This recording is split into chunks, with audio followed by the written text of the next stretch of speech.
Necesito el dinero hoy mismo, ordenó mi hija, entregándome la deuda de un préstamo de $500,000 del yerno. Y sin rodeos, insistió. Yo solo dije, está bien. Horas después, embarqué en un vuelo internacional.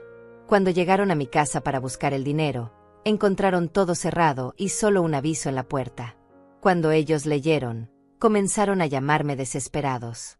Pero dejemos que te cuente cómo llegué hasta ese momento. Como una mujer de 67 años, viuda, con una vida tranquila y sencilla, terminó huyendo de su propia hija como si escapara de un peligro mortal. Porque eso fue exactamente lo que hice. Escapé. Y no me arrepiento. Aquella mañana comenzó como cualquier otra. Yo estaba en la cocina, preparando café. La casa estaba en silencio. Ese silencio que conoces bien cuando vives sola, cuando tus hijos crecieron y se fueron, cuando tu esposo ya no está y lo único que te acompaña son los recuerdos y el sonido de tus propios pasos sobre el piso de cerámica. Hacía calor. El tipo de calor pesado que te hace sudar sin moverte, que te deja la ropa pegada a la piel. Yo había abierto las ventanas, pero el aire no entraba. Todo estaba quieto, tenso, como si algo malo estuviera por suceder. Entonces escuché el coche. El motor ruidoso del vehículo de Lorena. Mi hija.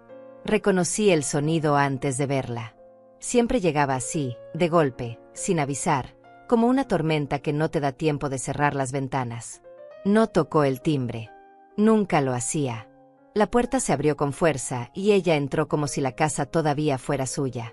Como si yo no tuviera derecho a mi propia privacidad. Como si mi espacio no mereciera respeto. Traía una carpeta gruesa bajo el brazo. Una carpeta color café, llena de papeles. Y traía esa expresión en el rostro. Esa mirada dura, fría, calculadora. La mirada de alguien que viene a pedir algo, pero que lo hace como si fuera una orden. Como si tú no tuvieras opción. No me saludó. No preguntó cómo había dormido. No preguntó si me sentía bien. Ni siquiera fingió interés. Solo caminó directo hacia la mesa de la cocina y dejó caer la carpeta con un golpe seco. Las tazas temblaron. El azúcar se derramó un poco. Yo me quedé quieta, con la cafetera en la mano, sintiendo el vapor quemándome los dedos. La miré. Esperé. Sabía que algo venía. Siempre venía algo cuando Lorena aparecía así. Ella me miró de arriba abajo. Como evaluándome. Como midiendo si yo era lo suficientemente fuerte para lo que estaba por decir. O quizás solo calculando cuánto podía sacarme esta vez. Y entonces lo soltó. Sin preámbulos. Sin suavidad. Sin nada que se pareciera al cariño de una hija hacia su madre. Necesito que pagues una deuda. Yo parpadeé. Dejé la cafetera sobre la estufa. Mis manos temblaban, pero traté de ocultarlo. Una deuda grande, mamá. $500,000. El mundo se detuvo. $500,000. La cifra resonó en mi cabeza como un grito. Como una alarma. Como el sonido de algo rompiéndose para siempre. Yo no dije nada. No podía. Las palabras se me quedaron atoradas en la garganta. $500,000. Esa cantidad de dinero era más de lo que yo había ganado en toda mi vida. Era más de lo que tenía ahorrado. Era imposible. Lorena abrió la carpeta. Sacó papeles. Documentos legales. Contratos. Sellos. Firmas. Todo parecía oficial, serio, urgente. Gustavo firmó un préstamo. Dijo con esa voz firme que no admitía réplica. Un préstamo de inversión. Iba a abrir un negocio. Pero las cosas salieron mal. Ahora los bancos lo están persiguiendo. Hay amenazas de embargo. De demandas. Incluso hablaron de cárcel. Yo seguía callada. Mirando los papeles sin verlos realmente. Tratando de procesar lo que estaba escuchando. Necesito que pagues, mamá. Hoy mismo. No hay tiempo. Si no pagamos, lo perdemos todo. La casa. El coche. Todo. Y Gustavo podría ir a la cárcel. Su voz no temblaba. No había lágrimas. No había desesperación real. Solo exigencia. Solo esa frialdad que había aprendido a reconocer con los años. Pero Lorena, logré decir finalmente, con la voz quebrada, yo no tengo esa cantidad de dinero. Ella me miró como si yo fuera tonta. Claro que tienes, mamá. Tienes tus ahorros. La pensión de papá. Las inversiones que hicieron juntos. Sé que tienes dinero guardado. Mi corazón se apretó. Sí, tenía ahorros. Ahorros que mi esposo y yo habíamos juntado durante 40 años de trabajo. Ahorros que eran para mi vejez, para emergencias médicas, para no ser una carga para nadie, para vivir con dignidad mis últimos años. Ese dinero es para mí, hija, para mi futuro, para cuando ya no pueda trabajar, para cuando necesite cuidados. Yo soy tu futuro, gritó ella, golpeando la mesa con la palma de la mano. Yo soy tu familia. ¿O qué? ¿Vas a dejar que tu propio yerno vaya a la cárcel? ¿Vas a permitir que perdamos todo? Después de todo lo que hemos hecho por ti. ¿Todo lo que habían hecho por mí? Yo quise reír. Quise llorar. Quise gritarle que ella no había hecho nada por mí en años. Que apenas me visitaba. Que solo aparecía cuando necesitaba algo. Dinero. Favores. Alguien que cuidara a sus hijos mientras ella se iba de viaje. Pero no dije nada de eso. Porque así había sido siempre. Yo callada. Yo obediente. Yo sacrificándome. Mamá, dijo Lorena, cambiando el tono a algo que pretendía ser más suave, solo es un préstamo. Te lo vamos a devolver. En unos meses, cuando el negocio funcione, te devolvemos todo. Con intereses. Te lo prometo. Promesas. ¿Cuántas promesas había escuchado en mi vida? ¿Y cuántas se habían cumplido? Ninguna. Necesito el dinero hoy mismo, repitió. Y sin rodeos. No hay tiempo para dramas. Mamá. O pagas, o Gustavo va a la cárcel y nosotros perdemos todo. Tú decides. Yo la miré. Miré esos ojos que alguna vez fueron los de mi bebé. Los de mi niña pequeña. Y ahora solo veía frialdad. Manipulación. Egoísmo. Y entonces, desde algún lugar profundo dentro de mí, desde un lugar que ni yo sabía que existía, salió una respuesta. Está bien. Lorena parpadeó. Sorprendida. Creo que esperaba resistencia. Esperaba lágrimas. Esperaba que yo suplicara, que argumentara, que me rompiera como siempre. Pero yo solo repetí, con una calma extraña. Está bien. Voy a resolverlo. Su rostro cambió. De la sorpresa pasó al alivio. Y luego a algo parecido a la satisfacción. Como si hubiera ganado algo. Me abrazó. Un abrazo rápido, mecánico, sin amor. Y me dijo que sabía que podía contar conmigo. Que yo siempre había sido una buena madre. Que esto era solo temporal. Mentiras. Todo mentiras. Lorena revisó la hora en su teléfono y dijo que volvería a las 4 de la tarde para recoger el dinero. Que lo necesitaba en efectivo. Que no había tiempo para transferencias bancarias. Yo asentí. Como una autómata.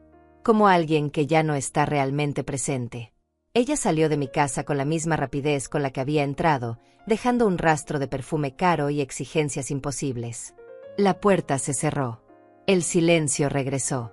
Pero esta vez era diferente. Este silencio estaba lleno. Lleno de decisión. Lleno de algo que llevaba años dormido dentro de mí. Miré el reloj. Eran las 9 de la mañana. Y en ese momento supe exactamente lo que iba a hacer. Me quedé allí parada en mi cocina durante varios minutos después de que Lorena se fue. El café se había enfriado completamente. El vapor ya no subía de la cafetera. Todo estaba frío. Como mi corazón en ese momento. Miré la carpeta que ella había dejado sobre la mesa. Todos esos papeles. Todos esos documentos que supuestamente justificaban que yo entregara el dinero de toda mi vida. El dinero que mi esposo y yo habíamos guardado con tanto sacrificio. Recordé a mi esposo. A Roberto. Él murió hace 5 años. Un infarto repentino que no le dio tiempo ni de despedirse. Yo quedé sola. Con su pensión. Con nuestros ahorros. Con esta casa que compramos juntos cuando éramos jóvenes y teníamos sueños. Roberto siempre me decía que guardara dinero. Que no confiara todo a los hijos. Él era más desconfiado que yo, más práctico. Decía que los hijos tienen su propia vida y que nosotros teníamos que cuidar la nuestra. Yo no le hacía mucho caso. Pensaba que era egoísta pensar así, que los padres debían darlo todo por los hijos. Siempre. Sin condiciones. Sin límites. Pero ahora, parada en esa cocina vacía, con el peso de $500,000 sobre mis hombros, empecé a entender lo que Roberto había tratado de decirme. Respiré hondo. Cerré los ojos. Y entonces me moví. Fui a mi habitación. Abrí el armario. Saqué una bolsa de viaje pequeña. Una de esas que usas para un fin de semana fuera. Nada grande. Nada que llamara la atención. Empecé a meter ropa. Ropa cómoda. Ropa simple. No pensé mucho. Solo actué. Porque sabía que si me detenía a pensar demasiado, me echaría para atrás. Y no podía echarme para atrás. No esta vez. Tomé mis documentos importantes. Mi pasaporte. Mi identificación. Los papeles de la casa. Los certificados bancarios. Todo lo que demostraba quién era yo y qué tenía. Los metí en una carpeta y la puse en la bolsa. Después fui a la sala. Encendí la computadora. Esa computadora vieja que mi nieto me había enseñado a usar. Entré a mi cuenta bancaria. Miré el saldo. Ahí estaba todo. Los ahorros de toda una vida. $180,000. No era suficiente para pagar la deuda de Gustavo. Ni siquiera era la mitad. Pero Lorena lo sabía. Ella sabía exactamente cuánto tenía. Y aún así había venido a exigirme que pagara $500,000. Como si yo pudiera inventar dinero. Como si mi vida no importara. Hice una transferencia. Pasé todo el dinero a otra cuenta. Una cuenta que había abierto hacía años en un banco diferente. Una cuenta que nadie conocía. Ni siquiera Lorena. Roberto me había enseñado eso. Siempre ten una cuenta de emergencia, decía. Una cuenta que nadie sepa. Por si acaso. Por si acaso. ¿Cuánta razón tenía? La transferencia tardó unos minutos en procesarse. Yo esperé, mirando la pantalla, sintiendo como mi corazón latía cada vez más rápido. Cuando finalmente apareció la confirmación, solté el aire que había estado conteniendo. El dinero estaba a salvo. Lejos de Lorena. Lejos de Gustavo. Lejos de sus problemas y sus deudas y su egoísmo. Después llamé a mi banco principal. Pedí hablar con la gerente. Una mujer que me conocía desde hacía años. Le expliqué que necesitaba bloquear mi cuenta. Que había una situación familiar complicada. Que nadie debía tener acceso a mi dinero sin mi autorización directa y presencial. Ella entendió. No hizo preguntas. Solo dijo que lo haría de inmediato. Y me dio un número de emergencia por si necesitaba algo más. Colgué el teléfono. Miré el reloj. Eran las 10 de la mañana. Todavía tenía 6 horas antes de que Lorena regresara. Suficiente tiempo. Fui a la cocina. Tomé una hoja de papel. Un bolígrafo. Y escribí. Escribí con mano temblorosa pero con palabras firmes. Lorena, no voy a pagar una deuda que no es mía. No voy a seguir siendo invisible en mi propia vida. Durante años me he sacrificado por ti. He dado todo lo que tenía. Mi tiempo. Mi energía. Mi dinero. Y nunca ha sido suficiente. Siempre quieres más. Siempre exiges más. Como si yo no tuviera derecho a existir más allá de lo que puedo darte. Pero se acabó. Me voy. No me busques. Necesito vivir lo que me queda de vida con dignidad. Con paz. Sin sentir que soy solo una cuenta bancaria para ti. Cuídate, mamá. Leí la nota 3 veces. Cada vez sentía algo diferente. La primera vez, culpa. La segunda vez, miedo. La tercera vez, liberación. Doblé el papel. Lo metí en un sobre. Escribí el nombre de Lorena en el frente. Y lo dejé sobre la mesa del comedor, bien visible. Después fui al teléfono fijo. Llamé a un taxi. Pedí que viniera en 1 hora. Que me llevara al aeropuerto. La operadora me preguntó si tenía vuelo reservado. Le dije que no, que lo compraría allá. Ella dijo que estaba bien, que el taxi llegaría a las 11:30. Colgué.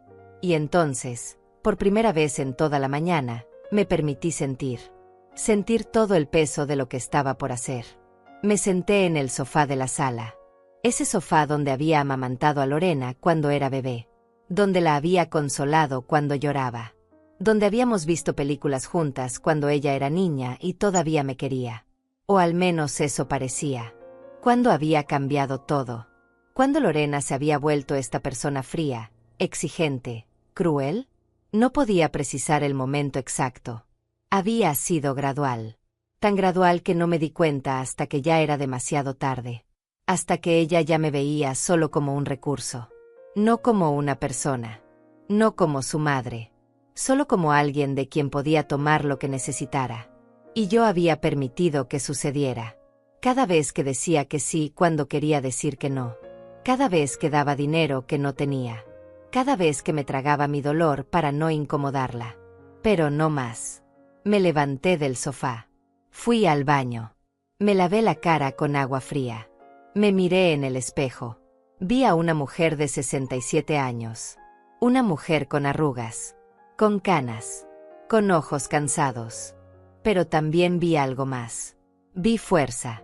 Vi determinación. Vi a alguien que todavía podía salvarse. Salí del baño. Tomé mi bolsa. Revisé que tuviera todo. Ropa. Documentos. Medicinas. Un poco de efectivo. Lo esencial. Caminé por la casa una última vez. Toqué las paredes. Los muebles. Los cuadros. Esta casa que había sido mi hogar durante tantos años. Me despedí en silencio. No sabía cuándo volvería. Si es que volvería. A las 11:20 sonó el claxon afuera. El taxi había llegado. Tomé mi bolsa. Cerré la puerta con llave. Dejé la copia extra escondida bajo una maceta, como siempre. Y subí al taxi. El conductor era un hombre mayor. De mi edad más o menos. Me miró por el espejo retrovisor y preguntó, ¿al aeropuerto, señora? Sí, respondí. Al aeropuerto. Viaje de placer. Me quedé callada un momento. ¿Placer? No. ¿Necesidad? Sí. ¿Supervivencia? Definitivamente. Algo así, dije finalmente. Él no hizo más preguntas. Solo condujo. Yo miré por la ventana. Vi mi barrio. Las calles que había caminado miles de veces. La tienda de la esquina. La panadería. El parque donde llevaba a Lorena cuando era pequeña. Todo se veía igual. Pero yo ya no era la misma. Llegamos al aeropuerto a las 12 del mediodía. Le pagué al conductor. Le di una propina generosa. Él me ayudó con la bolsa y me deseó buen viaje. Entré a la terminal.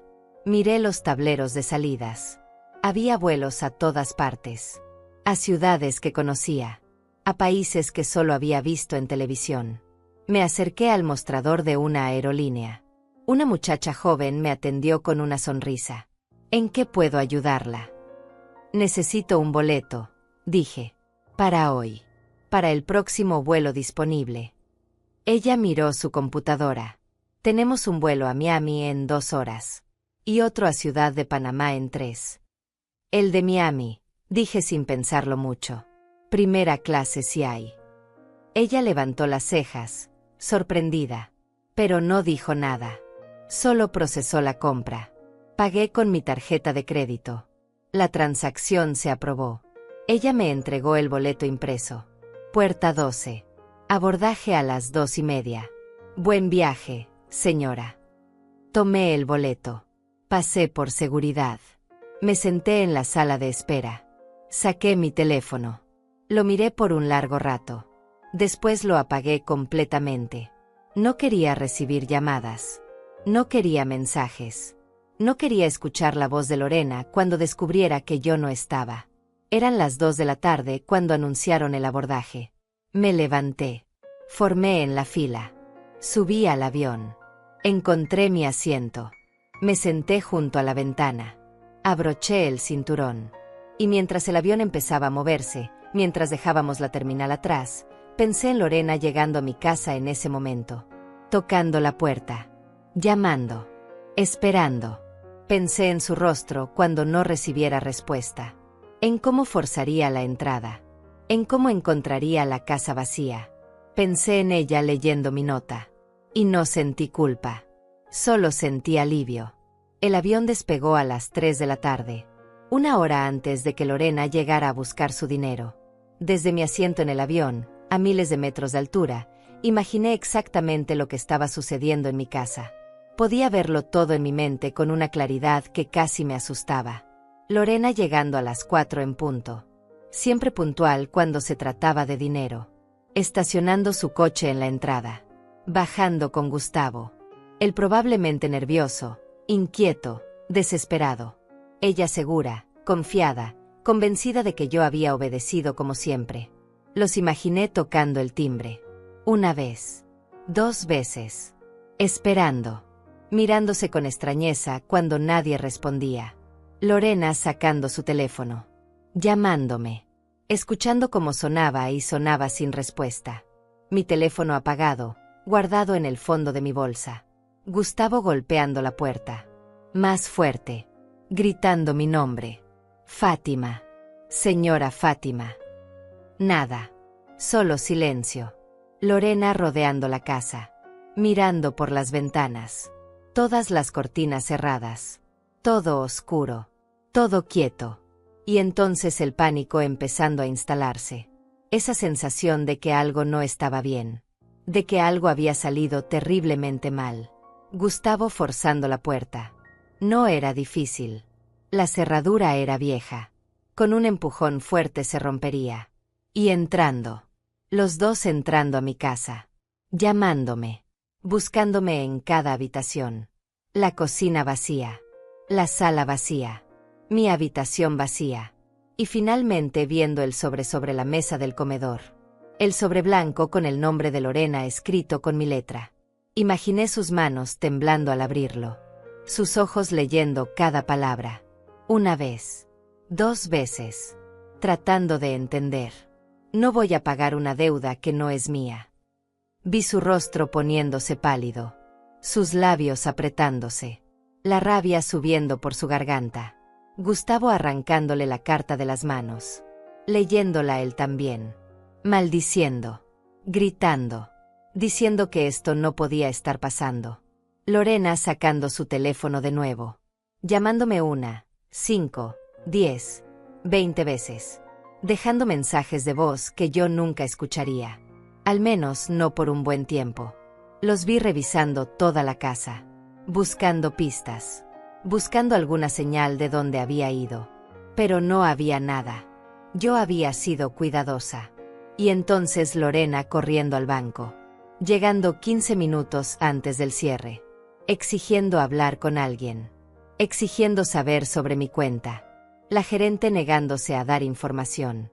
Diciendo que solo yo podía autorizar eso. Que había instrucciones específicas de no permitir acceso a nadie más. Lorena gritando. Montando una escena. Diciendo que era mi hija. Que tenía derecho. Que era una emergencia. Seguridad escoltándola fuera del banco. Gustavo esperándola en el coche. Preguntándole qué había pasado. Y ella sin poder responder. Sin poder explicar cómo su propia madre, la mujer que siempre había dicho que sí a todo, de repente había dicho que no y no solo que no. Había desaparecido. Esa imagen me hizo sonreír. Una sonrisa pequeña, triste, pero real. La azafata pasó ofreciendo bebidas. Pedí agua. Mi garganta estaba seca. Bebí despacio, mirando las nubes por la ventana. Pensé en cómo había llegado a este punto. En todos los años de sacrificio. En todas las veces que había puesto las necesidades de Lorena por encima de las mías. Cuando era pequeña, era comprensible. Los niños necesitan. Los padres dan. Así funciona. Yo di con amor. Con alegría. Con todo mi corazón. Pero Lorena nunca dejó de necesitar. O más bien, nunca dejó de exigir. Cuando cumplió 18 años y se fue a la universidad, yo pagué todo. La colegiatura. El apartamento. Los libros. La comida. Todo. Roberto me decía que ella debía trabajar al menos medio tiempo, que debía aprender el valor del dinero. Pero yo no quise. No quería que sufriera. No quería que tuviera las dificultades que yo tuve. Cuando conoció a Gustavo, yo no estaba segura de él. Había algo en su mirada que no me convencía. Algo superficial. Algo falso. Pero Lorena estaba enamorada. Y yo no dije nada. No quería ser la madre controladora. La madre que arruina la felicidad de su hija. Se casaron. Una boda cara que Roberto y yo pagamos. Cada detalle. Cada flor. Cada plato de comida. $50,000 en total. Dinero que habíamos ahorrado durante años. Lorena ni siquiera nos dio las gracias. Dijo que era lo mínimo que podíamos hacer. Que era nuestro deber como padres. Nuestro deber. Después vinieron los nietos. 2 hermosos niños que yo adoraba. Pero a quienes apenas veía porque Lorena siempre estaba ocupada. Solo me llamaba cuando necesitaba niñera gratis. Cuando tenía que viajar. Cuando quería salir con Gustavo. Yo cuidaba a los niños con amor. Pero cuando les preguntaba cuándo podía visitarlos en otro momento, Lorena siempre tenía excusas. Estaban ocupados. Tenían planes. Otro día que nunca llegaba. Cuando Roberto murió, Lorena apareció en el funeral. Se quedó 1 hora. Dijo que tenía que irse porque los niños tenían actividades. Me dejó sola con mi dolor. Con mi casa vacía. Con el peso de una vida compartida que de repente era solo mía. Durante meses no supe de ella. Hasta que un día apareció. Necesitaba dinero. Gustavo había perdido su trabajo. Necesitaban ayuda con la hipoteca. Yo les di $20,000. Casi todo lo que me quedaba después de los gastos del funeral. Prometieron devolvérmelo. Nunca lo hicieron. 6 meses después, volvió. Otra emergencia. Otro problema. Otra cantidad. Y yo seguí dando. Porque eso es lo que hacen las madres, ¿verdad? Dan. Siempre dan. Hasta que no queda nada que dar. El avión empezó a descender. La azafata anunció que llegaríamos a Miami en 15 minutos. Miré por la ventana. Vi la ciudad abajo. Las luces. Los edificios. Un lugar nuevo. Un lugar donde nadie me conocía. Donde nadie me exigiría nada. Aterrizamos suavemente. La gente comenzó a levantarse, tomando sus cosas de los compartimientos superiores. Yo esperé. No tenía prisa. Cuando finalmente bajé del avión, entré a la terminal. Todo estaba en inglés. Yo hablaba algo de inglés. Lo suficiente para sobrevivir. Pero preferí buscar señales en español. Pasé por migración. El oficial miró mi pasaporte. Preguntó el motivo de mi visita. Dije, turismo. Él selló el pasaporte y me dejó pasar. Fui a recoger mi bolsa. Esperé en la banda mientras las maletas daban vueltas. La mía salió rápido. Una pequeña bolsa de viaje que contenía toda mi vida en este momento. Salí del aeropuerto. El calor de Miami me golpeó como una ola. Era diferente al calor de casa. Más húmedo. Más pesado. Tomé un taxi. Le dije al conductor que me llevara a un hotel. Uno económico. No necesitaba lujos. Solo necesitaba un lugar donde dormir. Donde pensar. Donde decidir qué hacer después. Él me llevó a un hotel cerca del aeropuerto. No era elegante, pero era limpio. Seguro. Suficiente. Pagué por 3 noches. La recepcionista me dio la llave de la habitación 304. Subí en el elevador. Caminé por el pasillo. Abrí la puerta de mi habitación. Era pequeña. Una cama. Un baño. Un televisor viejo. Una ventana que daba al estacionamiento. Dejé mi bolsa sobre la cama. Me senté a su lado. Y por primera vez en todo el día, me permití sentir el cansancio.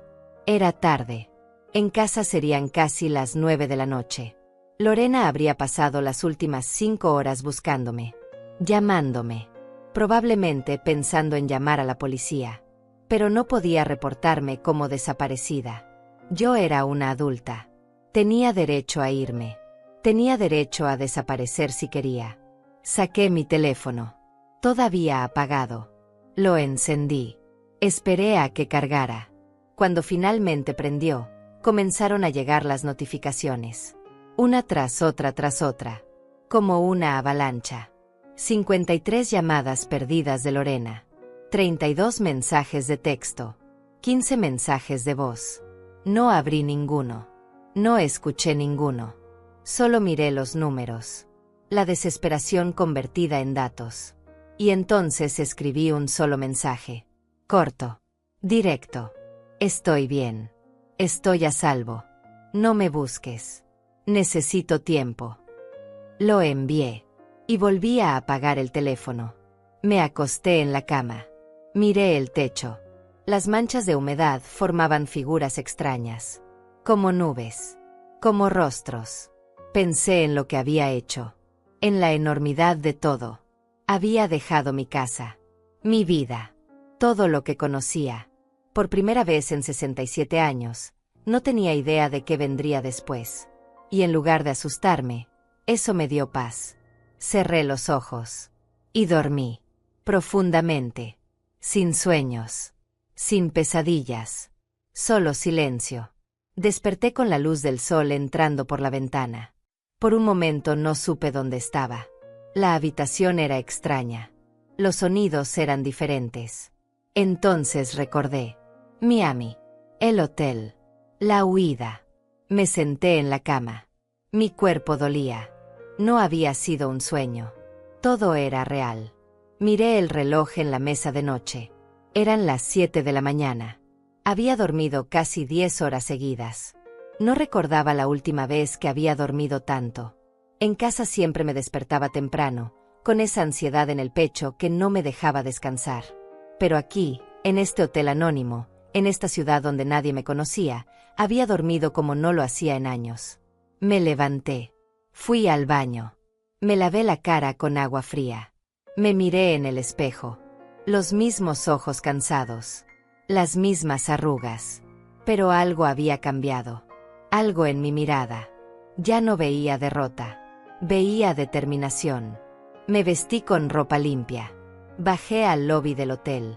Había un pequeño desayuno continental. Pan. Café. Fruta. Tomé un poco de todo y me senté en una mesa junto a la ventana. Mientras comía, observé a la gente.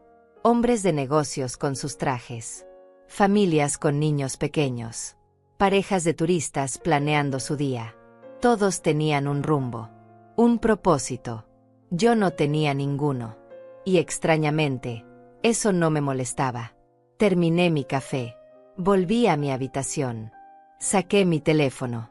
Lo encendí. Esperé. Las notificaciones comenzaron de nuevo. Más llamadas. Más mensajes.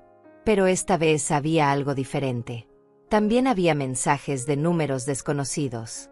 De amigos de Lorena, probablemente. Gente que ella había puesto a buscarme. Abrí los mensajes de Lorena. No todos. Solo algunos. Para saber qué estaba pensando. Mamá, ¿dónde estás? Estamos preocupados. Necesitamos hablar. Esto es ridículo. ¿Cómo puedes hacernos esto? Gustavo está desesperado. Lo van a demandar por tu culpa.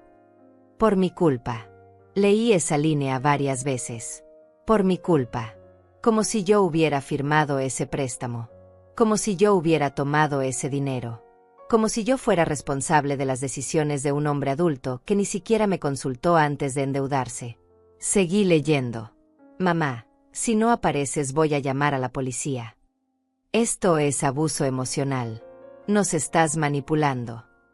No puedo creer que seas tan egoísta. Egoísta. Esa palabra me golpeó. Yo, que había dado toda mi vida por ella. Yo, que había sacrificado todo. Era egoísta por finalmente decir que no. Cerré los mensajes. No respondí. No había nada que decir que ella pudiera entender. En cambio, abrí una aplicación de búsqueda. Necesitaba encontrar algo. Alguien. Una abogada. Alguien que pudiera orientarme. Que me dijera cuáles eran mis opciones legales. Busqué abogada familiar Miami español. Aparecieron varios resultados. Leí perfiles, reseñas, experiencias. Encontré una. Doctora Estefanía Olivares, especialista en derecho familiar y abuso financiero. Hablaba español. Su oficina estaba a 20 minutos del hotel. Llamé. Una secretaria contestó. Oficina de la doctora Olivares. ¿En qué puedo ayudarla? Necesito una consulta, dije con voz temblorosa. Es urgente. ¿De qué se trata el caso? Asunto familiar. Abuso financiero. Necesito orientación. Hubo una pausa. Escuché teclas de computadora. Tenemos un espacio disponible hoy a las 3 de la tarde. ¿Le funciona? Sí, dije inmediatamente. Ahí estaré. Me dio la dirección. La anoté en una servilleta del hotel. Colgué. Tenía 6 horas antes de la cita. Decidí salir. Caminar. Conocer un poco la ciudad. Salí del hotel. El calor era intenso, pero había una brisa que venía del mar. Caminé sin rumbo, sin pensar mucho, solo dejándome llevar. Pasé por tiendas, por restaurantes, por parques pequeños llenos de gente. Todo era diferente a mi ciudad. Más rápido, más ruidoso, más vivo. Me detuve en una cafetería. Pedí un café con leche. Me senté afuera, en una mesa bajo una sombrilla. Una mujer mayor se sentó en la mesa de al lado. Tendría mi edad. Tal vez un poco más. Estaba sola también. Leía un libro. Nuestras miradas se cruzaron. Ella sonrió. Yo sonreí de vuelta. «Hace buen día», dijo ella en español. «Sí», respondí. «Muy bueno». «¿De visita?» «Algo así». Ella asintió, como si entendiera que no quería hablar más. Y no insistió. Solo volvió a su libro. Esa pequeña interacción me hizo sentir menos sola, menos perdida. Terminé mi café. Seguí caminando. Vi una iglesia. Pequeña. Antigua. Con las puertas abiertas. Entré. Hacía años que no entraba a una iglesia. Desde el funeral de Roberto. Pero algo me llamó. Adentro estaba fresco. Oscuro. Silencioso. Había algunas personas sentadas en las bancas. Rezando. Pensando. Me senté en la última fila. No recé. No tenía palabras para rezar. Solo me quedé allí, sentada, sintiendo el peso de todo lo que había pasado. Y entonces lloré. Por primera vez desde que todo comenzó, lloré. En silencio. Sin sollozos. Solo lágrimas bajando por mis mejillas. Lloré por los años perdidos. Por la relación con mi hija que se había roto sin que yo supiera cuándo. Por Roberto, que ya no estaba para aconsejarme. Por la vida que había vivido siempre pensando en otros y nunca en mí. Pero también lloré de alivio. Porque había salido. Porque me había salvado. Porque finalmente había dicho basta. Me quedé allí casi una hora. Cuando salí, me sentía más ligera. Como si hubiera dejado algo pesado adentro. Volví al hotel. Me cambié de ropa. Me puse algo más formal para la cita con la abogada. A las 2:30 tomé un taxi. Le di la dirección al conductor. Llegamos a un edificio de oficinas. No muy grande. De unos 5 pisos. La oficina de la doctora Olivares estaba en el tercero. Subí por el elevador. Encontré la puerta. Toqué. La secretaria me recibió. Me pidió que llenara unos formularios básicos. Nombre. Edad. Motivo de la consulta. En motivo de la consulta escribí: abuso financiero por parte de familiar. Solicitud de préstamo no autorizada. Esperé unos minutos. Entonces la puerta interior se abrió. Salió una mujer de unos 45 años. Cabello oscuro recogido. Traje gris.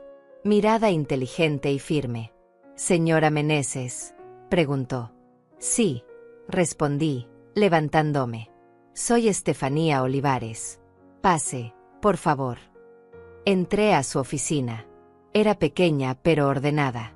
libros de derecho en las estanterías, diplomas en las paredes, un escritorio con computadora. Me senté frente a ella. Ella se sentó del otro lado del escritorio. Cuénteme qué está pasando, dijo con voz suave pero profesional. Y le conté todo. Desde el principio. Desde que Lorena llegó a mi casa exigiendo $500,000.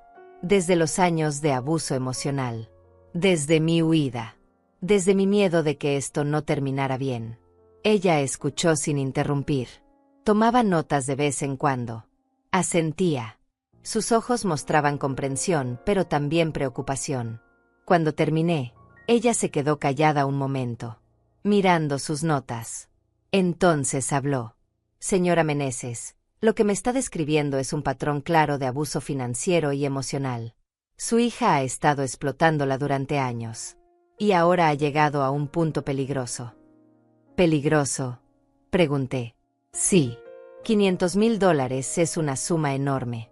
Si su yerno está siendo demandado por esa cantidad, significa que hay instituciones financieras involucradas. Bancos. Posiblemente prestamistas privados. Estas personas no son pacientes. Y si él no puede pagar, buscarán otras formas de recuperar su dinero. Pero yo no firmé nada, dije. No soy responsable de su deuda. Legalmente no. Pero eso no significa que no puedan intentar involucrarla. Pueden acusarla de complicidad. Pueden intentar demostrar que usted sabía del préstamo. Pueden buscar acceso a sus cuentas si su hija tiene o tuvo algún tipo de autorización legal sobre ellas. Mi corazón comenzó a latir más rápido. ¿Qué debo hacer? Ella se inclinó hacia adelante. Primero, necesitamos proteger sus activos completamente. Ya dio un buen paso moviendo su dinero. Pero necesitamos más. Necesitamos documentar todo. Cada conversación. Cada exigencia. Cada amenaza. Necesitamos construir un caso que demuestre que usted es la víctima aquí, no la cómplice. Y después, si es necesario, pedimos una orden de restricción. Para que su hija no pueda acercarse a usted. Para que no pueda hostigarla. Para que entienda que esto tiene consecuencias legales. Una orden de restricción. Contra mi propia hija. La idea me dolió. Pero al mismo tiempo me dio fuerza. ¿Cuánto cuesta todo esto?, pregunté. Ella me dio una cifra. No era barata. Pero era necesaria. Y yo tenía el dinero. Está bien, dije. Quiero hacerlo. Ella sonrió. Una sonrisa pequeña pero genuina. Vamos a protegerla, señora Meneses. No está sola en esto. Esas palabras me hicieron llorar de nuevo. Pero esta vez no eran lágrimas de tristeza. Eran lágrimas de esperanza. Salí de la oficina una hora después con un plan. Con pasos concretos. Con alguien de mi lado. Y por primera vez desde que todo comenzó, sentí que iba a estar bien. Que iba a sobrevivir a esto. Que iba a ganar. Volví al hotel con la mente llena de todo lo que la doctora Olivares me había dicho. Tenía tareas. Cosas que hacer. Documentos que reunir. Ya no me sentía perdida. Tenía un camino. Tenía un propósito. Entré a mi habitación y saqué mi teléfono. Era momento de enfrentar lo que había estado evitando. Abrí los mensajes de Lorena. Los nuevos. Los que había recibido en las últimas horas. Mamá, esto ya no tiene gracia. Necesitamos hablar ya. Gustavo dice que si no pagas, él va a tener que hacer cosas que no quiere hacer. No lo obligues. Esa última línea me heló la sangre. ¿Qué significaba eso? ¿Era una amenaza? La doctora Olivares tenía razón. Esto era más peligroso de lo que yo había pensado. Tomé capturas de pantalla de cada mensaje. De cada llamada perdida. La doctora me había dicho que guardara todo. Cada evidencia era importante. Después abrí mi correo electrónico. Busqué todos los mensajes que Lorena me había enviado en los últimos años. Cada vez que me había pedido dinero. Cada promesa de devolverlo. Cada mentira disfrazada de emergencia. Había más de lo que recordaba. 20, 30 correos. Algunos de hace 5 años. Otros más recientes. Un patrón claro. una y otra vez. Los guardé todos. Los organicé en una carpeta. Los imprimiría después. Mientras hacía esto, mi teléfono sonó. Un número desconocido. Dudé, pero contesté. Sí. Señora Fátima Meneses. Era una voz de hombre. Formal. Fría. ¿Quién habla? Mi nombre es Vicente Macías. Soy abogado. Represento a su yerno, el señor Gustavo Valverde. Mi corazón dio un vuelco. Ya habían conseguido un abogado. Ya estaban tomando medidas legales. ¿Qué quiere?, pregunté, tratando de mantener la voz firme. Necesitamos hablar sobre la situación financiera de mi cliente. Entiendo que usted se ha negado a cumplir con un acuerdo familiar. Esto está causando graves problemas legales para el señor Valverde. No hay ningún acuerdo, dije con voz más fuerte. Nunca firmé nada. Nunca acepté pagar esa deuda. Tengo entendido que su hija le presentó los documentos y usted aceptó verbalmente ayudar. En algunos casos, un acuerdo verbal es vinculante. Pues entonces demándenme, dije, sorprendiéndome de mi propia valentía. Si creen que tengo alguna responsabilidad legal, háganlo a través de los canales apropiados. Pero no me llame para intimidarme. Hubo un silencio del otro lado. Señora Meneses, esto no tiene que ser complicado. Si usted simplemente... Colgué. Me temblaban las manos. Había colgado el teléfono a un abogado. Nunca en mi vida había hecho algo así. Inmediatamente llamé a la doctora Olivares. Contestó después de 3 timbres. Doctora, me acaba de llamar un abogado. Dice que representa a mi yerno. Que hay un acuerdo verbal. ¿Qué? Respire, señora Meneses. Me interrumpió con calma. ¿Qué le dijo exactamente? Le conté toda la conversación. Palabra por palabra. Está bien, dijo ella cuando terminé. Hizo lo correcto al colgar. No hable con ese abogado de nuevo. Si vuelve a llamar, dígale que usted tiene representación legal y que se comunique conmigo. Voy a enviarle mi información por mensaje.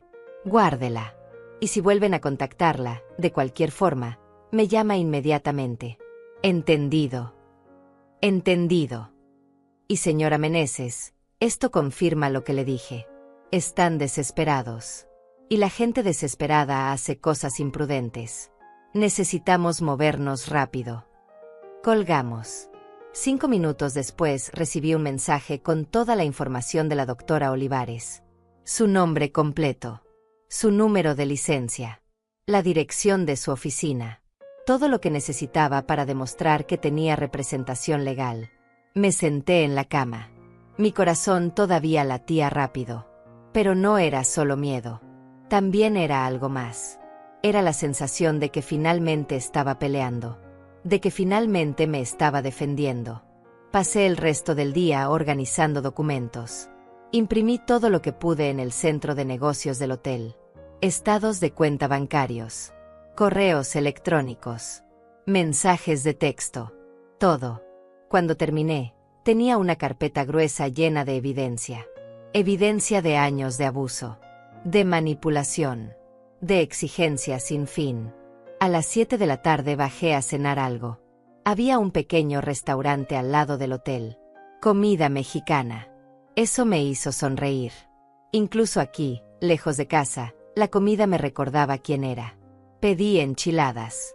Comí despacio, saboreando cada bocado. Pensando. Pensé en Lorena cuando era pequeña. En cómo la cargaba cuando lloraba. En cómo le cantaba para que durmiera. En cómo soñaba con su futuro. Con que fuera feliz. Con que fuera buena persona. ¿Dónde me había equivocado? ¿En qué momento di demasiado? ¿En qué momento enseñé que tomar era mejor que dar? O tal vez no era mi culpa. Tal vez algunas personas simplemente eligen el egoísmo. Eligen ver a los demás como recursos y no como personas. No tenía las respuestas. Y probablemente nunca las tendría. Terminé de cenar. Volví al hotel. En el lobby había una televisión encendida. Las noticias. Hablaban de economía. De crisis. De familias perdiendo sus casas por deudas. Me pregunté cuántas de esas familias tenían historias como la mía. Cuántas madres estaban siendo presionadas. Cuántas abuelas estaban entregando sus ahorros por hijos ingratos. Subí a mi habitación. Me preparé para dormir. Pero antes de acostarme, hice algo que había estado postergando. Escribí un mensaje. No para Lorena. Para mis nietos. Queridos míos, la abuela tuvo que irse por un tiempo. No es culpa de ustedes. Los amo mucho. Algún día entenderán. Abuela Fátima. Lo envié a los dos. Sabía que probablemente Lorena vería esos mensajes. Que probablemente se los quitaría. Pero al menos yo lo había intentado. Me acosté. Cerré los ojos. Pero no pude dormir. Mi mente no paraba. Pensaba en todo lo que vendría. En el proceso legal. En las posibles consecuencias. En si algún día podría volver a mi casa. A las 2 de la mañana seguía despierta. Me levanté. Fui a la ventana. Miré el estacionamiento vacío. Las luces de la calle. Los pocos coches que pasaban. Y entonces mi teléfono sonó. Un mensaje. De Lorena. Mamá, por favor. Gustavo está llorando. Dice que va a perder todo. Los bancos lo están amenazando. Hay gente peligrosa involucrada. Gente que le prestó dinero y que ahora quiere cobrarse.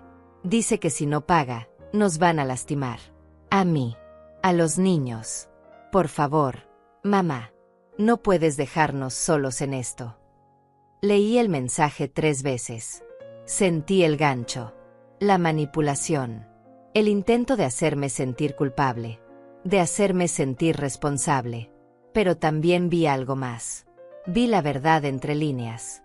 Gente peligrosa. Prestamistas privados. Gustavo no solo debía a bancos. Debía a gente que cobraba de otras formas. Y eso me asustó. No por mí. Por mis nietos. Llamé a la doctora Olivares. Eran las 2 de la mañana, pero ella me había dicho que la llamara si era urgente. Contestó con voz adormilada. Señora Meneses. Doctora, perdone la hora. Pero acabo de recibir un mensaje. Lorena dice que hay gente peligrosa involucrada. Prestamistas privados. Que están amenazando a la familia. Se hizo un silencio. La escuché moverse. Encender una luz probablemente. Dice que están amenazando a los niños. Sí. Esto cambia las cosas. Si hay amenazas reales contra menores, tenemos que reportarlo. No podemos ignorar eso. ¿Reportarlo? ¿A quién? A la policía. Y posiblemente a servicios de protección infantil. Si esos niños están en peligro por las decisiones de sus padres, alguien tiene que intervenir. Pero Lorena me va a odiar. Va a decir que estoy tratando de quitarle a sus hijos. Señora Meneses, si lo que dice su hija es verdad, esos niños ya están en peligro. Y si es mentira, es un intento de manipulación extremadamente grave. De cualquier forma, necesitamos que las autoridades lo sepan. Tenía razón. Lo sabía. Pero el peso de esa decisión era enorme. ¿Qué hago ahora? Guarde ese mensaje. No lo borre. Mañana a primera hora vamos a la policía. Vamos a reportar tanto las amenazas que usted ha recibido como las supuestas amenazas contra los niños. Vamos a poner todo esto en manos de las autoridades. Está bien, dije con voz temblorosa. Trate de descansar. Sé que es difícil. Pero mañana va a ser un día largo. Necesita estar fuerte. Colgamos. Volví a la cama. Pero sabía que no dormiría. Pensé en mis nietos. En sus caritas inocentes. En cómo no tenían culpa de nada de esto. Y tomé una decisión. Haría lo que fuera necesario para protegerlos. Incluso si eso significaba que Lorena me odiara para siempre. Incluso si eso significaba perder a mi hija completamente. Porque al final, proteger a los inocentes era más importante que mantener la paz. Las horas pasaron lentamente. Vi el amanecer a través de la ventana. El cielo cambiando de negro a gris a naranja. A las 6 de la mañana me levanté. Me duché. Me vestí. Me preparé. Hoy iríamos a la policía. Hoy todo cambiaría. A las 8 de la mañana, la doctora Olivares pasó a recogerme al hotel. Llegó en un coche gris, profesional, discreto. Yo ya estaba esperándola en el lobby con mi carpeta de documentos bajo el brazo. Buenos días, señora Meneses. Me saludó cuando subí al coche. ¿Cómo durmió? No dormí, respondí con honestidad. Ella asintió con comprensión. Es normal. Lo que vamos a hacer hoy no es fácil, pero es necesario. Condujo hacia la estación de policía más cercana. Durante el camino me explicó lo que sucedería. Vamos a presentar una denuncia formal. Por acoso. Por intento de extorsión. Y vamos a reportar las amenazas que su hija mencionó sobre gente peligrosa. La policía determinará si hay suficiente evidencia para investigar. ¿Y si Lorena dice que estoy mintiendo? ¿Que estoy exagerando? Por eso traemos toda la evidencia. Los mensajes. Los correos. Las llamadas. Todo está documentado. No es su palabra contra la de ella. Son hechos. Llegamos a la estación. Un edificio de concreto, grande, con patrullas estacionadas afuera. Me dio miedo. Nunca había estado en una estación de policía. Entramos. El lugar olía a café viejo y desinfectante. Había gente esperando. Una mujer con un niño llorando. Un hombre con la cara golpeada. Una pareja discutiendo en voz baja. La doctora Olivares se acercó al mostrador.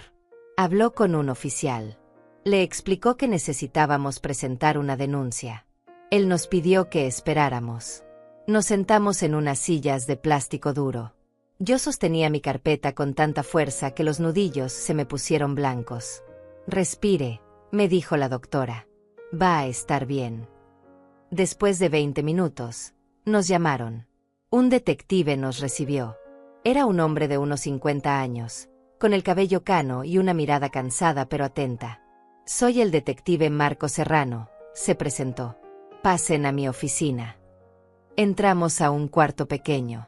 Había un escritorio, 3 sillas, una grabadora vieja en la esquina. Cuénteme qué está pasando, dijo el detective, sentándose y sacando una libreta. La doctora Olivares tomó la palabra primero. Explicó la situación en términos legales.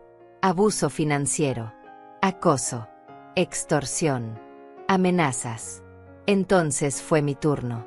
Le conté todo. Desde el principio. Desde que Lorena apareció exigiendo $500,000. Desde mi huida. Desde las llamadas del abogado. Desde el último mensaje donde mencionaba gente peligrosa. El detective escuchó sin interrumpir. Tomaba notas. A veces asentía. A veces fruncía el ceño. Cuando terminé, miró mis documentos. Revisó los mensajes. Los correos.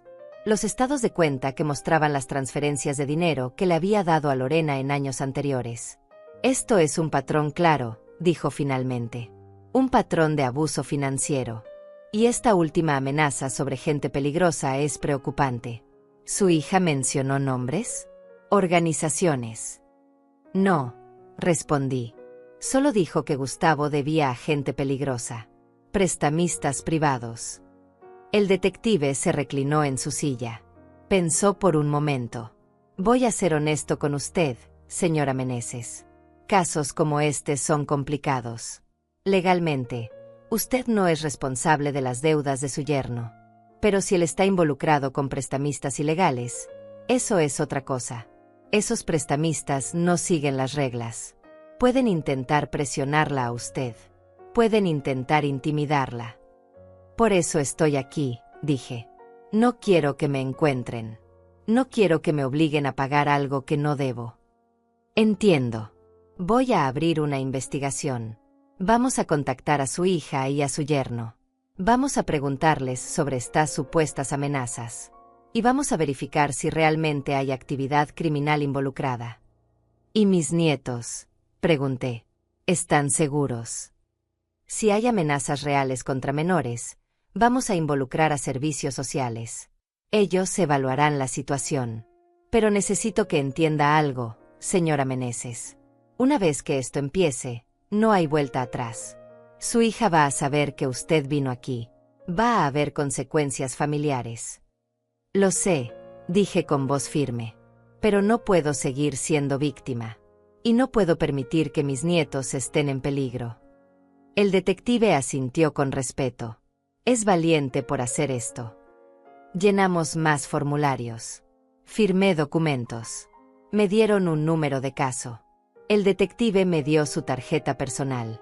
Si recibe más amenazas, llámeme de inmediato, día o noche, y manténgase en contacto con su abogada. No se enfrente sola a esto. Salimos de la estación 2 horas después. El sol estaba alto. Hacía calor. Pero yo me sentía extrañamente tranquila. ¿Cómo se siente?, preguntó la doctora Olivares cuando subimos al coche. Asustada, admití, pero también aliviada. Como si finalmente alguien me estuviera escuchando. Alguien la está escuchando. Y alguien va a actuar. Esto ya no es solo entre usted y su hija. Ahora hay autoridades involucradas. Me llevó de regreso al hotel. Antes de bajarme, me dio más instrucciones. Los próximos días van a ser difíciles. La policía probablemente va a contactar a Lorena hoy o mañana. Ella va a reaccionar. Va a llamarla. Va a mandar mensajes. Posiblemente va a decir cosas horribles.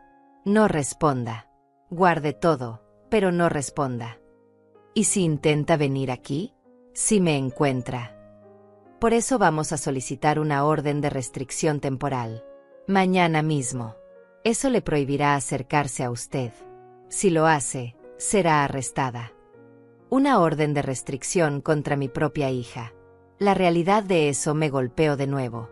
Sé que es duro, dijo la doctora, poniendo su mano sobre la mía. Pero es necesario. Usted tiene derecho a estar segura. Tiene derecho a vivir sin miedo. Bajé del coche. Entré al hotel. Subí a mi habitación. Me senté en la cama. Y esperé. Esperé a que el mundo se viniera abajo. No tuve que esperar mucho. A las 3 de la tarde mi teléfono explotó. Lorena me llamó 17 veces en media hora. Dejó mensajes de voz llenos de gritos, de insultos, de acusaciones. ¿Fuiste a la policía? ¿En serio, mamá? ¿Nos estás denunciando? A tu propia familia. Eres una víbora, una traidora, después de todo lo que hemos hecho por ti. Los niños están llorando. Les dijiste que te ibas por nuestra culpa. ¿Cómo pudiste hacerles eso? Escuché uno de los mensajes. Solo uno. Fue suficiente. Su voz estaba llena de veneno, de rabia pura. Pero también había algo más. Había miedo. Miedo de que esto se le estuviera saliendo de control. Apagué el teléfono. No podía seguir escuchando. No podía seguir absorbiendo su odio. Me acosté en la cama. Miré el techo. Y me pregunté si estaba haciendo lo correcto. ¿Y si estaba exagerando? ¿Y si Lorena realmente necesitaba ayuda y yo la estaba abandonando? Pero entonces recordé. Recordé los años de sacrificio sin agradecimiento. Recordé cómo me había tratado esa mañana cuando llegó a exigir el dinero. Recordé su frialdad. Su manipulación. No. No estaba exagerando. Estaba sobreviviendo. Esa noche comí poco. Me sentía enferma del estómago. La ansiedad me estaba consumiendo. Intenté ver televisión, pero no podía concentrarme. Intenté leer, pero las palabras se movían frente a mis ojos. Finalmente, volví a encender mi teléfono. Más mensajes, más llamadas. Pero ahora también había mensajes de otros números. De Gustavo. Señora Fátima, por favor, hable con Lorena. Esto se está saliendo de control. La policía vino a hacer preguntas. Nos están investigando. Todo por su culpa. Por mi culpa. Siempre por mi culpa. Otro mensaje. De un número que no reconocí. Señora Meneses, soy la oficial Ángela Macías de Servicios Sociales. Necesitamos hablar sobre sus nietos. Por favor, contacte a mi oficina lo antes posible. Mi corazón se detuvo. Servicios sociales. Habían involucrado a servicios sociales. Llamé a la doctora Olivares inmediatamente. Lo sé, dijo antes de que yo pudiera hablar. La oficial Macías me contactó también. Es procedimiento estándar. Cuando hay reportes de amenazas contra menores, ellos tienen que investigar. Van a quitarle los niños a Lorena. Solo si encuentran evidencia de peligro real. Por ahora solo van a hacer una evaluación. Van a entrevistar a Lorena, a Gustavo. Van a ver las condiciones del hogar. Van a hablar con los niños. Lorena me va a culpar de esto.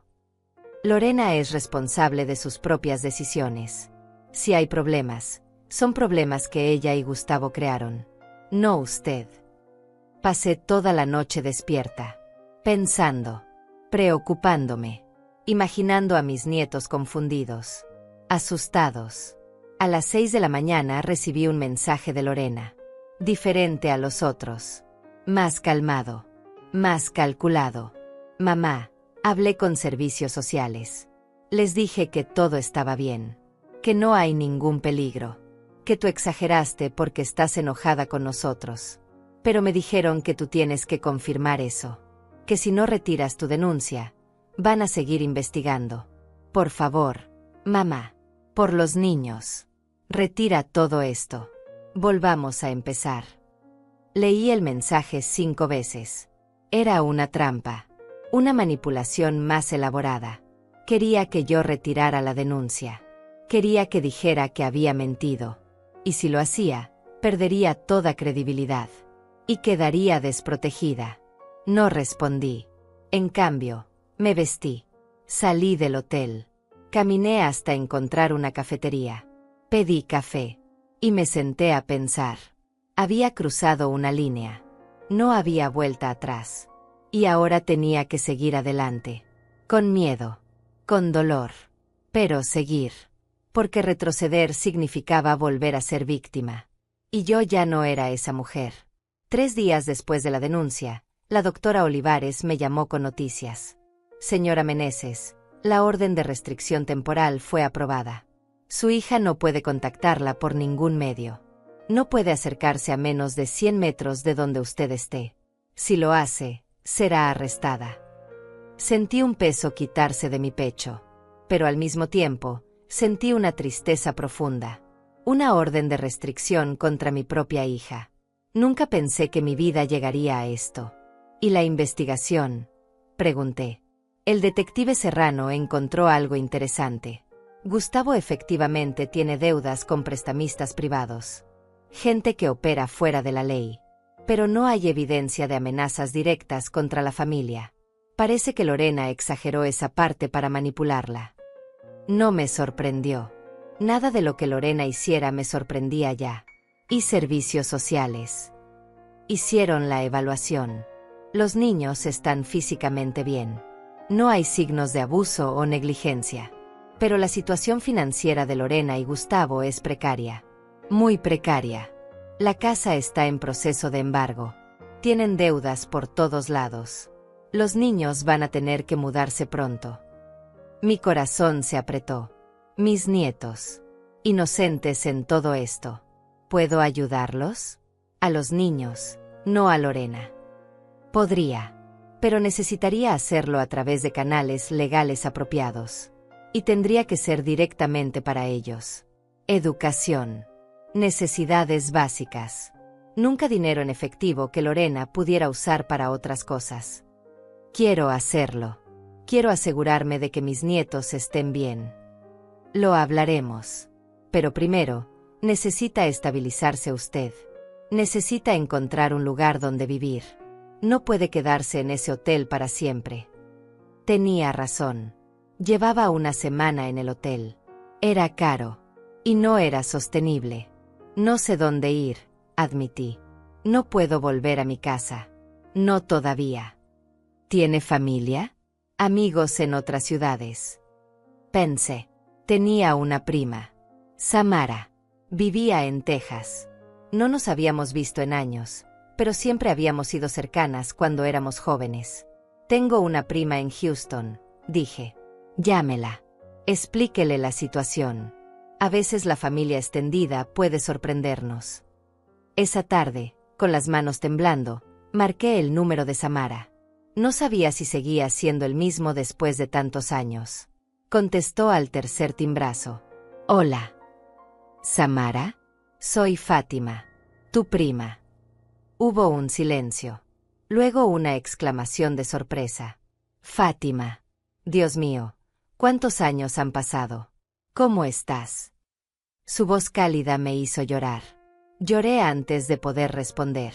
Samara, necesito ayuda. Y le conté todo. Cada detalle. Cada dolor. Cada traición. Ella escuchó sin interrumpir.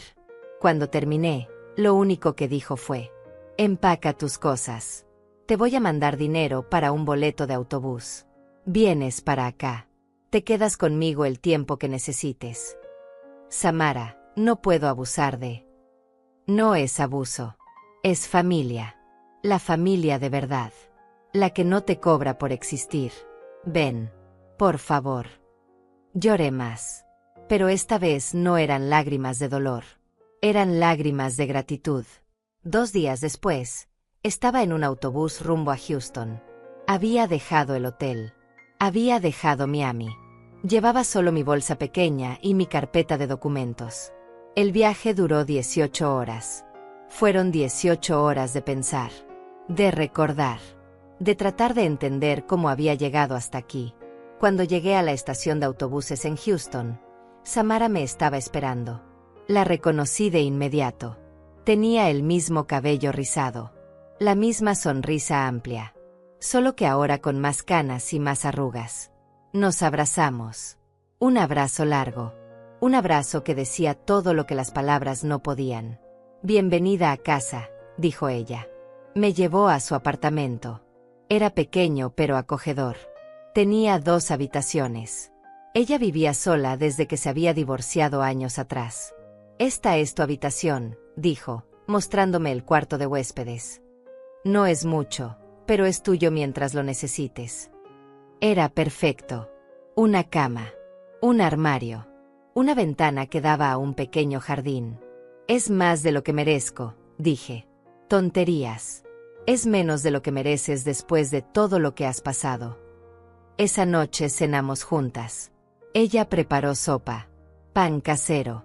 Hablamos durante horas. Le conté más detalles. Ella me contó de su vida, de su divorcio, de cómo había tenido que empezar de nuevo a los 50 años. Empezar de nuevo es aterrador, dijo, pero también es liberador. Puedes decidir quién quieres ser, sin el peso de las expectativas de otros. Sus palabras resonaron en mí. Los primeros días en Houston fueron extraños. Me sentía fuera de lugar, perdida. Pero Samara fue paciente. Me llevó a conocer el vecindario. Me presentó a sus vecinos. Me mostró la biblioteca local. Necesitas salir, decía. Necesitas volver a vivir. Poco a poco, empecé a encontrar una rutina. Me levantaba temprano. Caminaba por el parque cercano. Iba a la biblioteca. Leía. A veces solo me sentaba en una banca y observaba a la gente. Una tarde, en el parque, vi a una mujer vendiendo artesanías. Bolsas tejidas a mano. Manteles bordados. Cosas hermosas. Me acerqué. Las toqué. La textura me trajo recuerdos. Yo solía tejer cuando era joven. Antes de que la vida se volviera tan complicada. Antes de que todo fuera sobre dar y dar sin recibir nada. ¿Le gusta?, preguntó la mujer. Era mayor que yo. Tenía manos arrugadas y ojos amables. Es hermoso, dije. Usted lo hace. Sí. Es mi pasión. Y mi sustento. Vende mucho. Lo suficiente. No me hago rica, pero pago mis cuentas. Y me hace feliz. Eso es lo importante. Compré una de sus bolsas. Una pequeña, con flores bordadas. Era cara para mi presupuesto actual, pero la necesitaba. Necesitaba tener algo bonito. Algo que me recordara que la belleza todavía existía. Cuando volví al apartamento, Samara vio la bolsa. Es preciosa, dijo. ¿Dónde la conseguiste? Una señora en el parque. Las hace a mano. Samara me miró con una expresión extraña. ¿Sabes? Tú solías hacer cosas así. Recuerdo cuando éramos jóvenes. Siempre estabas tejiendo, bordando. Tenías un talento increíble. Había olvidado eso. Había olvidado que alguna vez tuve pasiones, hobbies, cosas que hacía solo para mí. Hace tanto que no hago nada de eso, dije con tristeza. Pues tal vez es momento de empezar de nuevo. Esa noche, mientras estaba en mi cama, pensé en sus palabras. Empezar de nuevo. No solo en donde vivía, sino en quién era. Al día siguiente, Samara me llevó a una tienda de artesanías. Compramos hilo, agujas de tejer, telas para bordar. No sé si todavía recuerdo cómo, dije, dudando. Las manos recuerdan. Ya verás. En casa, saqué los materiales, tomé las agujas, el hilo, y empecé. Al principio mis dedos estaban torpes, rígidos. Hacía años que no hacían esto, pero poco a poco, empezaron a recordar. El movimiento, el ritmo. Pasé horas tejiendo, perdida en el proceso. Por primera vez en semanas, no pensé en Lorena, no pensé en Gustavo. No pensé en las deudas o las amenazas o el dolor. Solo tejí. Hice una bufanda. Simple. Con errores. Pero mía. Completamente mía. Samara la vio y sonrió. Es hermosa. Deberías hacer más. Podrías venderlas. ¿Venderlas? No sé si son lo suficientemente buenas. Son perfectas. Tienen alma. Eso es lo que la gente compra. No perfección, sino algo hecho con amor. La idea se quedó conmigo. ¿Podría hacer esto? ¿Podría sustentarme haciendo algo que amaba? Durante las siguientes semanas, tejí más. Bufandas, gorros, bolsas pequeñas. Cada pieza era un acto de sanación. Cada puntada era una forma de recuperar algo que había perdido.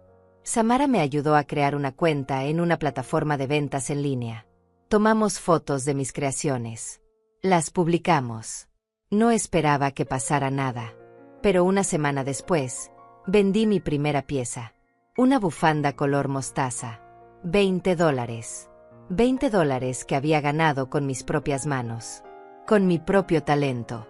Lloré cuando llegó el pago. No porque fuera mucho dinero, sino porque era mío. Porque lo había creado. Porque nadie me lo había dado por lástima o manipulación. Las ventas empezaron a llegar más seguido. No eran muchas. No me haría rica. Pero era algo. Era un comienzo.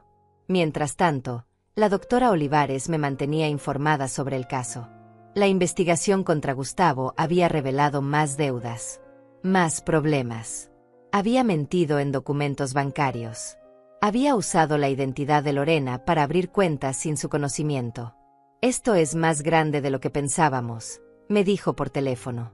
Gustavo no solo es irresponsable, es criminal.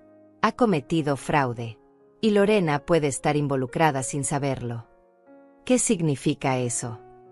Significa que ambos podrían enfrentar cargos. Lorena podría ir a la cárcel. O al menos tener antecedentes que afectarán su vida por años. Pensé en mis nietos, en lo que esto significaría para ellos. ¿Hay algo que pueda hacer? Por sus nietos, sí. Podríamos solicitar custodia temporal si la situación lo requiere. Pero eso significaría más batallas legales, más dinero, más dolor. No sabía qué hacer. Cada opción parecía llevar a más sufrimiento. Esa noche, hablé con Samara. Le conté todo. Ella me miró con esos ojos sabios que había desarrollado con los años.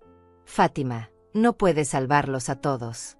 A veces solo puedes salvarte a ti misma. Y construir algo lo suficientemente estable como para que otros puedan aferrarse a ello si deciden hacerlo. Tenía razón. Yo no podía resolver los problemas de Lorena. No podía limpiar el desastre de Gustavo. Solo podía seguir construyendo mi propia vida, mi propia estabilidad. Y tal vez, solo tal vez, algún día mis nietos podrían venir a mí. Y yo tendría algo que ofrecerles. No dinero, sino paz. Amor. Un lugar seguro. Por ahora, eso tendría que ser suficiente. 2 meses después de mudarme con Samara, recibí una llamada del detective Serrano. Señora Meneses, necesito informarle algo importante. Hemos arrestado a Gustavo Valverde. Mi corazón dio un vuelco. ¿Por qué? ¿Qué pasó? Fraude bancario. Falsificación de documentos. Uso de identidad ajena. Encontramos que usó información personal de su hija para abrir líneas de crédito. También intentó usar sus datos, señora Meneses. Tenía copias de su identificación, de sus documentos bancarios. Me sentí mareada. Gustavo había intentado usar mi identidad. Si no me hubiera ido, si no hubiera protegido mis cuentas, estaría hundida en deudas que no eran mías. ¿Y Lorena? Pregunté con voz temblorosa. Está siendo investigada. Por ahora no hay cargos contra ella. Parece que era víctima también. Gustavo escondió mucho de lo que hacía. Pero ella tendrá que testificar y enfrentar las consecuencias financieras de todo esto. Colgué el teléfono y me quedé sentada en silencio. Samara entró a la sala y me vio. ¿Qué pasó? Le conté todo. Ella se sentó a mi lado. ¿Cómo te sientes? No lo sé. Aliviada de que lo hayan atrapado. Pero triste por Lorena. Aunque ella me trató horrible, sigue siendo mi hija. Es natural sentir eso. Pero recuerda, tú no causaste esto. Gustavo lo causó. Y Lorena eligió no ver las señales. Los días siguientes fueron extraños. Seguía mi rutina. Tejía. Vendía mis piezas. Pero mi mente estaba constantemente en Lorena. En mis nietos. Una tarde, mientras estaba en el parque vendiendo algunas de mis creaciones junto a la señora que me había inspirado, vi algo que me paralizó. Un hombre. Alto. Con gorra y lentes oscuros. Estaba parado del otro lado del parque. Mirando hacia mí. No lo reconocí. Pero algo en su postura me puso nerviosa. Parecía estar esperando. Observando. Recogí mis cosas rápidamente. Le dije a la señora que tenía que irme. Caminé rápido hacia el autobús. El hombre empezó a caminar también. En mi dirección. Mi corazón latía tan fuerte que podía escucharlo en mis oídos. Aceleré el paso. Él también. Llegué a la parada de autobús justo cuando uno venía llegando. Subí rápido. Miré por la ventana. El hombre se había detenido en la esquina. Sacó su teléfono. Hizo una llamada. El autobús arrancó. Yo temblaba. Cuando llegué al apartamento, llamé inmediatamente a la doctora Olivares. Doctora, creo que alguien me está siguiendo. ¿Qué? ¿Dónde? Le conté lo del hombre en el parque. Señora Meneses, esto es serio. Si alguien la está vigilando, podría ser un cobrador de deudas trabajando para los prestamistas de Gustavo. Gente peligrosa que busca cualquier forma de recuperar su dinero. Pero yo no debo nada. Ellos no lo saben. Y no les importa. Ven que usted es familiar. Piensan que pueden presionarla. ¿Qué hago? Primero, llame al detective Serrano. Reporte esto. Segundo, no salga sola por unos días. Y tercero, considere seriamente cambiar de ubicación temporalmente. Hice todo lo que me dijo. El detective Serrano tomó mi reporte. Dijo que aumentarían las patrullas en mi zona. Pero también advirtió que no podían protegerme las 24 horas. Los siguientes días no salí del apartamento. Samara iba al supermercado. Yo me quedaba adentro, tejiendo, tratando de no pensar en que alguien podría estar buscándome. Una noche, a las 11, sonó mi teléfono. Era un número desconocido. No contesté. Llamaron de nuevo. Y de nuevo. Al cuarto intento, contesté. Sí. Señora Meneses. Era una voz de hombre. Ronca. Amenazante. Sabemos dónde está. Colgué inmediatamente. Mis manos temblaban tanto que el teléfono casi se me cae. Samara salió de su habitación. ¿Qué fue eso? Me llamaron. Dijeron que saben dónde estoy. Llamamos a la policía.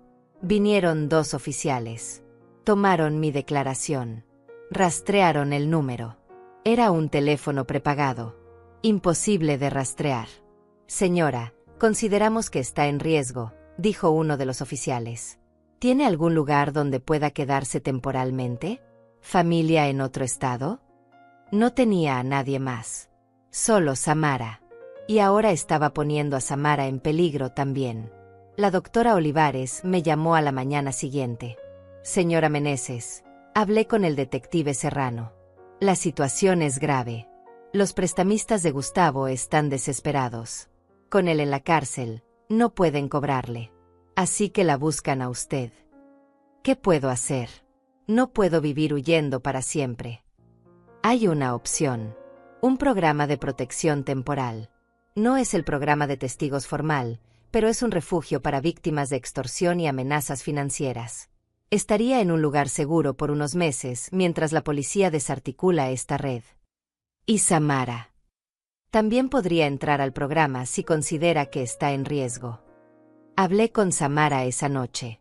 Le expliqué todo. No voy a dejar que enfrentes esto sola, dijo con firmeza. Si hay un lugar seguro, vamos las 2. 3 días después, nos movieron. No nos dijeron exactamente a dónde hasta que llegamos. Era una casa en las afueras de San Antonio. Simple. Protegida. Con vigilancia. Había otras mujeres ahí. Otras historias. Otras huidas. Una mujer llamada Celia había escapado de un esposo violento. Otra, Adelaida, de un hijo adicto que la había amenazado. Todas buscando lo mismo. Seguridad. Paz. Una oportunidad de empezar de nuevo. Las primeras semanas fueron difíciles. Me sentía encerrada. Atrapada. Pero poco a poco entendí que no era una prisión. Era un refugio. Conocí a las otras mujeres. Compartimos historias. Lloramos juntas. Reímos juntas. Nos apoyamos. Y seguí tejiendo. Ahora hacía piezas para todas. Bufandas. Gorros. Mantas pequeñas. Cada una con colores diferentes. Con historias diferentes tejidas en cada puntada. Una tarde, Celia me dijo algo que nunca olvidaré. Fátima, mira lo que has creado aquí. No solo cosas bonitas. Has creado esperanza. Cada vez que tejes, nos recuerdas que podemos crear algo nuevo con nuestras manos. Que no estamos rotas. Solo estamos reconstruyéndonos. Sus palabras me llegaron al corazón. Mientras estaba en el refugio, el detective Serrano seguía trabajando. Arrestaron a 2 hombres conectados con los prestamistas. Encontraron documentos que los vinculaban con Gustavo. Con las amenazas. Con la red de extorsión. Señora Meneses, estamos desmantelando todo, me informó por teléfono. Pero necesitamos su testimonio. Necesitamos que declare formalmente sobre las amenazas. Sobre todo lo que pasó. Tendré que ver a Gustavo. Probablemente. Pero será en una corte. Con protección. Usted estará segura. Acepté. Porque ya no tenía miedo. O más bien, tenía miedo, pero había aprendido que el miedo no tenía que paralizarme. Podía sentir miedo y aún así seguir adelante. La fecha del testimonio se fijó para dentro de un mes. Mientras tanto, yo seguía en el refugio. Tejiendo. Sanando. Preparándome para enfrentar todo lo que venía. El día del juicio llegó más rápido de lo que esperaba. Me levanté temprano. Me vestí con ropa simple pero digna. Un vestido gris. Zapatos cómodos. Samara me había ayudado a prepararme. Vas a estar bien, me dijo mientras me abrazaba. Solo di la verdad. Eso es todo lo que necesitas hacer. La doctora Olivares me recogió del refugio. En el coche, repasamos todo. Cuando te pregunten, responde con calma. Con claridad. No te dejes intimidar por el abogado de Gustavo. Él intentará hacerte ver como la mala. Como si tú hubieras exagerado. Pero tenemos toda la evidencia. Los mensajes. Las llamadas. Todo. Llegamos a la corte. Un edificio grande de piedra. Había gente por todas partes. abogados con trajes, familias esperando, policías vigilando. Entramos a la sala. Me senté en la banca designada para testigos. Miré alrededor. Y entonces lo vi. Gustavo, sentado al frente con su abogado. Llevaba un traje barato. Tenía la mirada baja. Se veía más delgado, más viejo. Y a su lado, en la banca de atrás, estaba Lorena, mi hija. Nuestras miradas se cruzaron por un segundo. Vi sus ojos. Estaban rojos, hinchados de llorar. Pero también había algo más. Había vergüenza. Aparté la mirada. No podía pensar en eso ahora. Tenía que concentrarme. El juez entró. Todos nos pusimos de pie. Comenzó la audiencia. El fiscal presentó el caso. Fraude. Falsificación de documentos. Intento de extorsión. Amenazas. Cada cargo era más grave que el anterior. Entonces me llamaron a declarar. Caminé hacia el estrado. Puse mi mano sobre la Biblia. Juré decir la verdad. Me senté. El fiscal se acercó. Señora Meneses, ¿puede contarnos qué sucedió el día que su hija llegó a su casa? Y conté, con voz firme, sin llorar, sin temblar. Conté sobre la exigencia de $500,000, sobre la presión, sobre cómo me sentí amenazada, sobre mi decisión de irme. El fiscal mostró los mensajes, los correos, las grabaciones de las llamadas amenazantes. Reconoce esta voz, señora Meneses. Era la voz del hombre que me había llamado aquella noche. La voz que había dicho, sabemos dónde está. Sí, es la voz del hombre que me amenazó. El fiscal presentó evidencia que conectaba a ese hombre con Gustavo. Mensajes de texto, transferencias de dinero, todo documentado. Entonces fue el turno del abogado defensor. Se acercó a mí con una sonrisa falsa. Una sonrisa que intentaba parecer amable, pero que era pura manipulación. Señora Meneses, no es verdad que usted exageró esta situación porque estaba molesta con su hija. No, respondí con firmeza. Yo huí porque tenía miedo. Porque la exigencia era imposible. Porque sentí que no tenía opción. Pero su hija nunca la amenazó directamente, ¿verdad? No necesitaba amenazarme directamente. La presión, la manipulación, el peso emocional, todo eso fue suficiente. ¿Y no es verdad que usted tiene suficiente dinero para haber ayudado? ¿Que simplemente decidió no hacerlo? Yo tengo ahorros. Ahorros que son para mi vejez. Para mi supervivencia. No tengo la obligación de pagar las deudas de alguien más. Especialmente cuando esa persona me ha tratado como un recurso y no como una madre.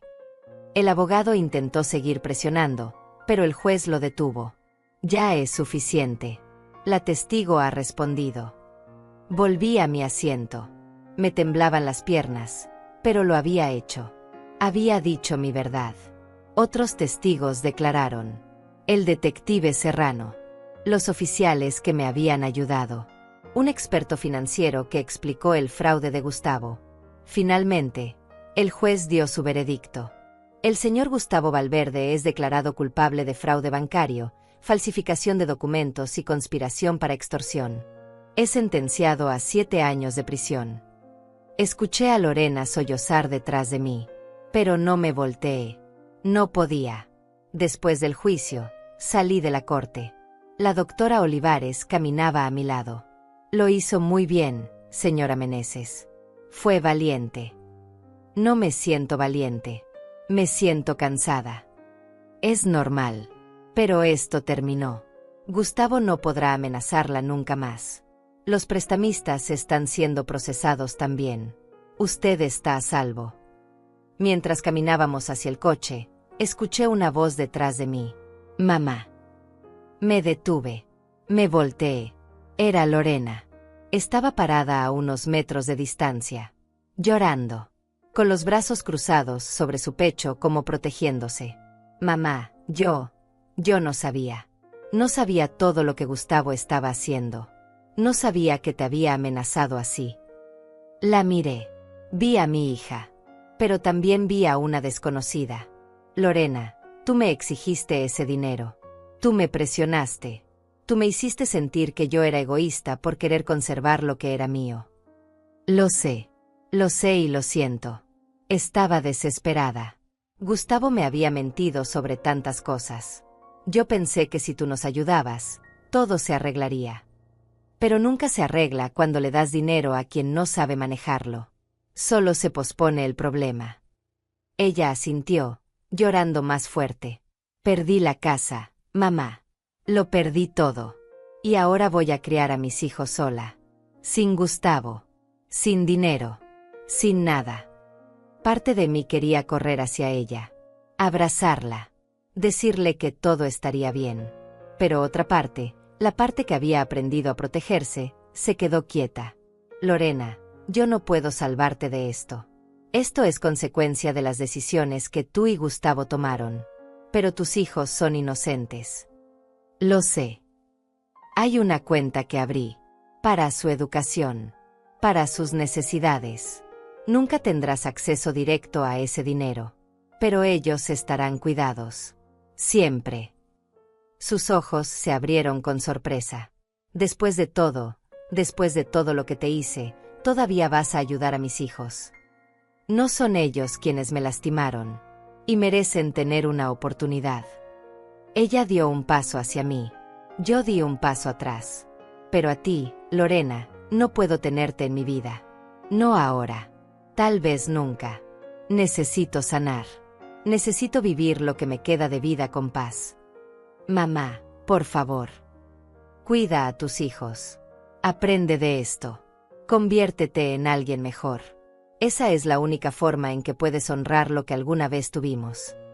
Me di vuelta. Caminé hacia el coche. No miré atrás.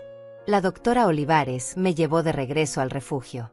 Esa noche, lloré. Lloré por la hija que perdí. Por la relación que nunca tendría. Por los años que no volverían. Pero también sentí algo más. Sentí que estaba completa. Que había cerrado un ciclo. Pasaron 6 meses. Salí del refugio. Renté un pequeño apartamento en Austin. Cerca de Samara, pero independiente. Monté un pequeño negocio. Vendía mis tejidos. En mercados locales. En línea. No ganaba mucho, pero era suficiente. Era mío. Conocí a otras mujeres que habían pasado por situaciones similares.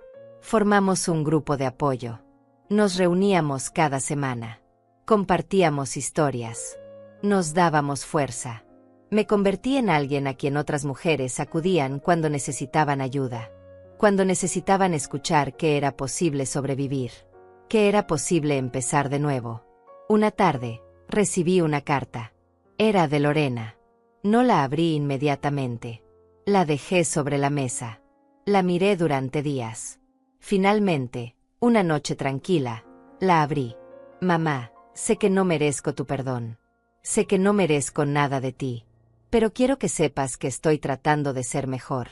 Conseguí un trabajo. Los niños están bien. Usan el dinero que pusiste para ellos sabiamente. Van a una buena escuela. Están en terapia. Están sanando. Y yo también estoy en terapia. Tratando de entender por qué hice lo que hice. ¿Por qué te lastimé tanto? No te pido que vuelvas. Solo quiero que sepas que tu valentía me enseñó algo. Me enseñó que las mujeres no tienen que aguantar. Que tenemos derecho a decir basta. Gracias por eso. Te amo, aunque no lo merezca. Lorena. Doblé la carta. La guardé en un cajón. Tal vez algún día respondería. Tal vez algún día podríamos reconstruir algo. Pero no ahora. Ahora era mi tiempo. Me senté en mi pequeño balcón. Miré el atardecer. Los colores naranjas y rosas llenando el cielo. Y sonreí. Había sobrevivido. Había escapado. Había empezado de nuevo. Y por primera vez en mi vida, era completamente libre.